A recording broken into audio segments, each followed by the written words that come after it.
I come to the garden alone,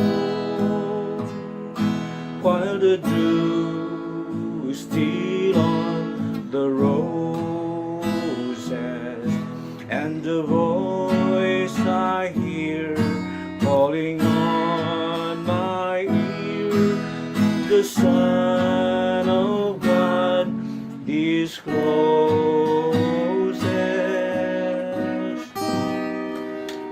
and He walks with me, and He talks with me, and He tells me I am His son, and the joy we share as we tarry there, none other has ever known.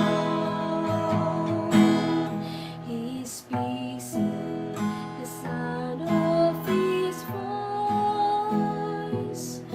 It's so sweet, the birds are singing, and the melody that He gives to me within my heart is to bring And He walks with me, and He talks with me, and He tells me I am His own, and the joy we share as we tarry there, none other was ever known. I stay in the garden with Him, through the night around me is falling, but the bids me go through the voice of woe. His voice to me is calling, and He walks with me, and He talks with me, and He tells me I am His own, and the joy we share as we tarry there, none other has ever known. Hello mga kapatid, mga kaibigan, mga kamanggagawa at mga kasama sa iglesia ng ating Panginoon. Isang malaking karangalan ang ako ay maging bahagi ng gospel music reflection. No? Reflection, nagre-reflect na. Joke lang. At ako po ay nagagalak sapagkat kahit sa ganitong paraan ay nakababalik tayo at nagiging bahagi ng isang magandang gawain para sa Panginoon, ang mag-reflect. During the time of pandemic ay there is something na mabuti ang nangyayari. Minsan tuloy nasasabi natin tayo ng mga Kristiyano, the Lord is going to make things happen. Parang yung kanta na I know that something good will happen. At ito ay sa ating mga anak ng Diyos, kahit na may mga ganitong problema at napakaseryoso worldwide, ay hindi nagiging hadlang upang ang Diyos ay mapapurihan. Hallelujah. Nais kong mag-share sa atin, siguro maraming hindi nakakakilala sa akin, sa mga miyembro natin. Gusto ko munang magpakilala. Ang buhay ko ay nagsimula, wika nga nila, ay sa humble beginnings. Although ngayon very humble pa rin ang beginnings. Ang Capitol po ay malaking bahagi ng aking buhay. As I recall, nagpasimula ako bilang isang guro sa Bansat pa noon, 1981. June 21, 1981, ito yung unang araw ko sa BPSU. Dahil sa iba't ibang pangyayari, kailangan kong matitirahan, ako'y binata pa noon. And to cut it short ay isang malaking pagpapala na ako'y in-accommodate sa church natin sa Capitol sapagkat ang ating pastor ay may edad na rin, si Pastor Cyril Cortez noon, at walang naiiwang caretaker sa ating church. So at the same time natuturo ako, caretaker ako sa gabi, ganon. Diyan ako natutulog at it took me some months na nandyan, ano. Marami na ang nawalay sa atin. Nawalay, nagiba ng addresses, yan. May mga lumipat, alam na natin yun. May mga namatay na rin, ano po, yung mga haligi ng iglesia na ilan ay pumanaw na. At ako ay naging saksi sa pag-unlad ng iglesyang ito. As a baby Christian, nung nandyan po ako, nung 1981, 1 year pa lang akong Christian. At ako'y tuwan-tuwa dun sa pagkakaanib ko sa iglesyang ito. Sapagkat may bahagi, bawat membro ay may bahagi, mga kabataan lalo na, sa pag-build up ng faith sa church, ano. So nung pagdating ko diyan, biglang yung tag dito ay shock, hindi war shock, yung culture shock. Biglang even in my part, bilang lagi kong kasama ang mga magulang ko, pamilya ko, ay bigla akong nag-isa. So ako ay medyo na-shock, pero it's good thing na ang mga taga-iglesia ay naging kaibigan, ano ha. Ako kasi po ay basically I am a lovable person. I mean, I can easily go along with new friends, especially mga Christian friends. Being alone at the church, in endless nights, ang hirap kaya nun. Ito yung nagbunsod sa akin upang ako ay malapit sa Panginoon. Siguro 3 beses kong nabasa ang buong Bible, ano. At siguro yung prayer nights ko, ganon. I prayed to God to help me get along through the days ahead. Na sa church ay hindi po ako caretaker lang, kundi I actively participated in Sunday schools and attended Bible study in members houses once a week sa aming mga prayer meeting po, kasi noon ay bahay-bahay. Ito yung involvement ko sa church at tuwan-tuwa ako kasi ito yung ginagawa ko nung ako'y kababaptize lang. Way back doon sa Nueva Ecija, kung saan ako na binyagan bilang isang Metodista.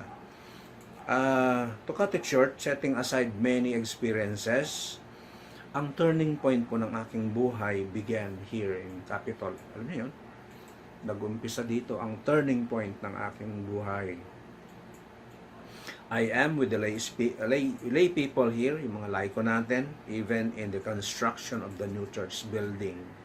Itong building na ito, yung building na yan, ay bahagi po ako sa pagpaplano, ganyan din sa pagsasakatuparan yan. Ang daming issues, pati ako nasasangkot sa issue, pero alam nyo, nagpatawad na ako, naka-go on na ako, kaya nag-move on na ako, kaya ala na yon. Turning point ito kasi dito ako tinawag to be the servant of God in the vineyard of God. Started 2003 up to the present. So to cut it short, to sum it up, ay 17 years na. Ever since I turned to God and served Him, music has a great part in my faith. Yung nawala yung taste ko ba no mula nang tanggapin ko ang Panginoon. Yung mga secular, yung mga kanta sa panlabas, hindi ala ng taste sa akin. Ang dami kong alam na kanta sapagkat ito yung bisyo ko nung araw, hobby. Na once na galing ako ng school, kukulong ako sa kwarto, I will strum the guitar at ubusin ko yung isang songbook. Laging ganun at very homebody nga, ika nga, ano. Alam nyo ba na FYI, ano, throwback, kami ni Attorney Joe Frank, si Pastor Joe Frank, ang nagpasimula ng praise and worship dyan. Kukunin ko gitara, kakanta siya, okay na yon. Kaya kami yung original nag-start ng praise and worship. Ano. At hanggang sa magkaroon ng banda, ang daming nagtaas ng kilay. Dahil may bragadag na, no? Meron ng drums, may guitars, at para bang hindi para sa church ang tingin nila o yung kanilang perception na ang banda ay hindi para sa church. Parang sa beer house lang yata. Pero alam nyo, sabi nga sa DCS, it's not the music but the message of the song that counts. Lahat yan galing sa Diyos at kailangan mabalik sa Kanya. And ang laki ng avenue ng church is the avenue for new music. Inspired kami ni Atty. Joe Frank, no, sa mga papuri songs. I remember, no, ang paborito pa niyang kanta is You Are My Hiding Place. Saka yung Enter His Gates with Thanksgiving. Ang sigla-sigla noon. And ito yung mga turning point ng buhay ko. Ever since I turned to God, ay talagang bless na nyo ang inyong anak. Sabi ko noon, lagi akong I ask myself, Lord, I prayed to God, Lord, ala na ba akong kapalit? Ako lang ba ito habang panahon na magigitara, magpe-praise and worship? Dininig naman ng ating Panginoon nung nagsilakihan yung mga anak namin. Ay sila na yung gumigitara, sila na yung nagbabanda. At isang patunay na ang music is a part of our worship. King David on his victories, he danced at the streets. Kung babasahin nyo ang kanyang istorya, pagka galing nila ng laban at naging matagumpay, he danced with cymbals, cymbals doon sa street. Hindi pa natin ginagawa yon, yung mag-dance tayo dyan sa street. Kaya yung music na ito na ating nagiging bahagi ng ating pananampalataya ay dapat i-con pa natin, i-enhance natin and ask God sapagkat ang lahat ng ito ay God's workmanship. Ang buhay natin ay may kanya-kanyang course, no? Yung dadaanan bawat isa. You can never say no when God is calling you for the service of His people. Pag may pinagdaanan ka, huwag kang malungkot dahil mayroon kang ikukwento pagdating ng araw kaysa sa nakatunganga ka lang, wala kang nagawa sa buhay mo. Ngayon mo lang masasabi na kaya pala dumaan ako sa ganitong sitwasyon, yung mahirap, mahigpit ang buhay, ay may ikukwento ako pagdating ng panahon. Totoo pala yun na when you sit down with your children, you have something to share. Bukod pa doon sa nakikita nila. I won't say or boast of what I am now. Hindi ko pinagmamalaki kung ano ako ngayon dahil ang tingin ko napakaliit ko sa harap ng Panginoon. I have nothing to boast. The 17 years in ministry is God's working. Hindi working ng sarili ko, kundi God's working. I remember one time, dumating ako dyan sa church ng medyo gabi na. Hahabol sana ako sa church conference. Tapos na pagdating ko and nalaman ko na wala akong posisyon sa church. Nalungkot ako. Sabi ni Ate Cora, huwag ka nang malungkot. Nahalata niya eh. Hindi mo naman sasabihin, ba't hindi ako officer? Nalungkot ako, wala akong bahagi. Sabi ni Ate Cora, huwag ka nang malungkot kasi ikaw yung ipapadalang lay missioner sa munting Batangas. bigla akong natuwa. Bigla akong matuwa. Kasi I personally committed myself to God na susuportahan ko lahat ng gawain sa Munting Batangas na mission area natin. Would you believe, more than 10 years naming binuno yan. Akala namin wala nang magiging linaw. Only to know na nung nag-umpisa nagtayo ng church na improve ay ganon pala. Magiging isa siyang local church na nagmi-mission din. So, purihin ng Panginoon. Yung mga nadestinuhan ko, dinadala ako sa mga churches na may mga problema. Hindi ala ng problema yung Munting Batangas. Ang problema lang dun nun ay walang member. Konti lang member at sabi ko, Lord, sige na, bless mo to. Nung dumadami na, doon naman ako na-transfer sa Pilar. At sa mga ibang churches na dinaanan ko, may mga certain problems. Kaya sabi ko, Lord, ba't naman hindi pa ako matured na hindi pa ako elder, ang dami, lahat ng pinupuntahan kong church may mga problema. Kundi sa pera, sa relasyon ng member to member, member to worker. Pero in God's grace, God revealed to me one virtue. One virtue. Ang virtue na ito ay fairness to all members. No? Balik tayo sa music. The Lord will give you another ministry. Yun nga.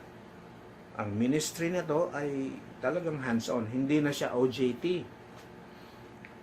Nag-level up na ako at yung mga anak namin ang naiwan sa church at sila na yung mga praise and worship. Pero merong church akong nadestinuhan na walang deaconess. At dito sinubok ng Panginoon ang aking faith. Kung gigibab ako, hindi. Gitara mo na, praise and worship mo na, opening prayer ka na, call to worship, ano pa, pero lang yung ushering. Hindi ako nag-usher. Iba naman na. Pero halos lahat hanggang sa benediction, sagot ko na. Pero alam nyo, it's good to say na ang training ko ay nanggaling sa Capitol. Ang puso ko ay inihanda ng Panginoon para sa ganitong mga gawain. Pati special song, buti na lang yung mga anak ko at yung Ate Jessie ay may wido ng konti sa music. Sila yung bahala sa choir. At kung ang destino namin walang deaconess, si Ate Jessie ang deaconess. Mga kapatid, through all these things na dumaan sa buhay mo, sa buhay ko, tatanungin mo ang sarili mo, hindi ka ba magsasawa? Di ba dapat magsawa ka din? Kung minsan pagka at your low, at sa iyong mababang kalagayan, yung napifeel mo, nadadown. Alam niyo, ang mga worker ay nababurn out din. Yung meron siyang time na walang laman. Faith. Ganon. Para tuloy, yung spirit mo gusto niya, energetic ka, pero dumadating kami doon. Kaya siguro request ko sa inyo, give enough time, spare your time praying with your workers. Nakakaranas ng problema yan. Kasi pagka sinabi mong worker, hindi ito supernatural being. Tao din yan. Kagaya nyo din. Nabigyan lang siya ng charge. Kaya siya ang in charge. Hindi basta sa paglilingkod sa Panginoon. At huwag daw tayong manghinawa. At pag tayo naglingkod sa Panginoon, sa ating kalagayan, bilang laiko, bilang manggagawa, merong hindi nalilimutan ng Panginoon ang lahat ng ito. Gusto kong makiawit kayo, makipag-awitan kayo sa amin, ng akong bunso. At awit tayo ng isang hymno, isang pagpapahayag na it pays to serve Jesus.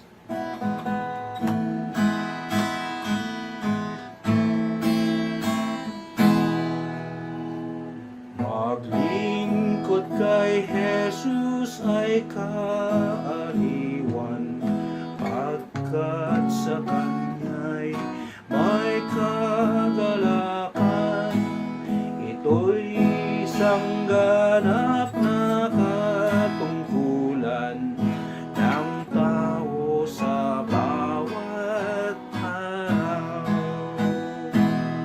Maglingkod kay Jesus, tayo'y maglingkod, bawat araw ay maglingkod. Tayo'y maglingkod kay Jesus, ay maglingkod na masaya at walang pagod. Tayo'y maglingkod anumang sabihin, at magtapat kahit anong gawin, pagkat siya'y mayam at mahabagin. Bawat araw ating sundin. Maglingkod kay Jesus, tayo'y maglingkod, bawat araw ay maglingkod. Tayo'y maglingkod kay Jesus, ay maglingkod na masaya at walang pagod. Bagamat mahirap ang dadaanan, patungo doon sa kalangitan, si Jesus ang sa ating papatnubay, kung maglingkod bawat araw. Maglingkod kay Jesus, tayo'y maglingkod, bawat araw ay maglingkod.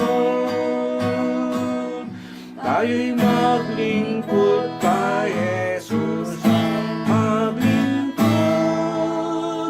na masaya at walang pagod. Ay, salamat. Ang sarap umawit ng mga himno. At siguro kasama sa ating project, goal natin sa bawat church ay huwag natin kakalimutan yung kung saan tayo nagsimula. Yung mga himno is a blessing to us. It's a heritage na kailangan natin pag-ibayuhin pa upang yung mga susunod sa ating henerasyon hindi maiwanan ang mga ehemplo, mga halimbawa ng mga sinauna sa atin. 'Di ba? Refreshing yung umawit tayo ng mga himno. Hindi lang yung puro Hillsong, yung mga Planet Shakers, at saka yung tawag dito. Anong shakers yun? Milk tea shakers. Joke lang yung huli. Sa huli, mga kapatid, sa Galatians 6, ang sabi ay ang nagtatanim ng kaunti ay mag-aani ng kaunti. Huwag kayong manghinawa sa paggawa ng mabuti dahil si Lord ang bahala sa iyo. Ang pagpapagal namin sa paglilingkod ay tinig na aming mga anak ay isang halimbawa at inspirasyon sa aming mga anak. At ang ani nito ay ang mga bagay na nagbibigay ng glorification sa Panginoon. If not doon sa pangyayari sa buhay ko sa Capitol, when we started our family, building our family, mula pagkabata hanggang sa magkaisip, church ang kanilang nagisnan. Kaya huwag tayong manghinawa na maging halimbawa at ang ani ay marami. At ang Panginoon hindi siya tulog para hindi alam yung mga ginagawa natin.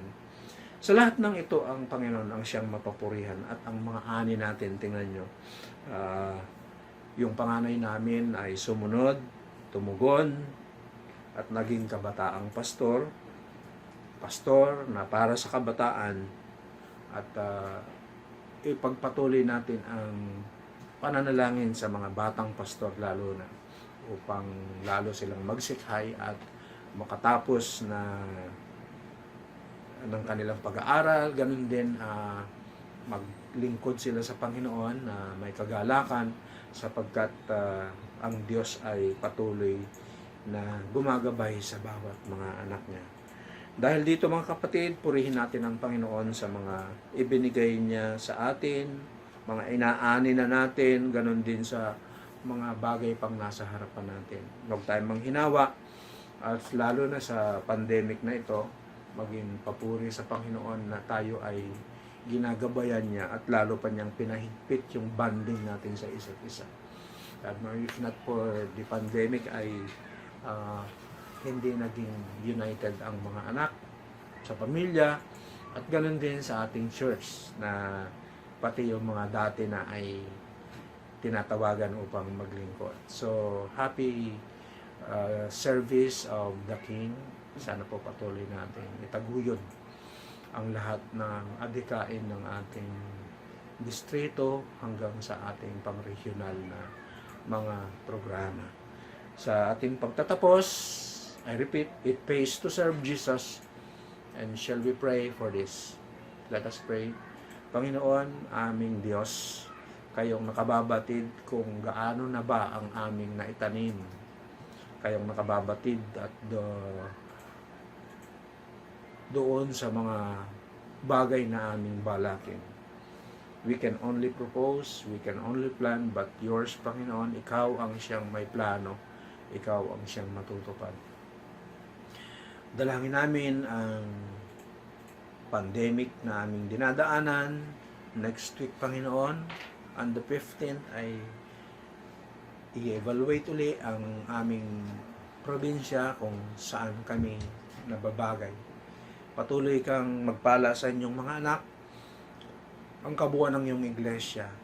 Gayon din, Panginoon, yung mga usapin tungkol sa iglesia na kinakaharap ng aming mga kapatid sa Capitol Methodist Church. Lord, for so long a time, ginawa mo kaming isang pamilya. At dito, Lord, ang kamay mo, ang patuloy namin na darama, isang gumagalaw para sa mga ministries ng church. You are calling the new generations. You are calling new servants at Capitol Methodist Church.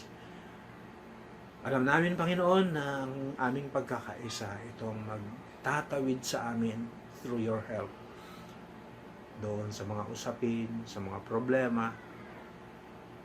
Pero hindi ka nagkakait at hindi ka pumapalya sa pagbe-bless mo sa kanila, sa amin sa church. Maging isang mabuting halimbawa nawa ang iglesyang ito. Patuloy namin itinataas ito, Panginoon, at pagpalain mong higit ang mga anak mo, mga manggagawa mo na nasa loob ng iglesia. Aming DS, ang aming mga bishops, naway magkaroon kami ng pangkalahatang pagkilos upang mapabuti pa ang aming pagsamba at paglilingkod sa iyo. Sa iyo ang kapurihan, sa iyo ang kalulatian, ang kapangyarihan, magpakailanman. Amen. Happy weekend po. So, purihin ang Panginoon at salamat po ng marami sa ating Ate Rachel, si Pastor Boy at si Deaconess Jacqueline, ganun din si Ate Cora at lahat ng mga kumare at kumpare ko dyan. I miss you all. Amen.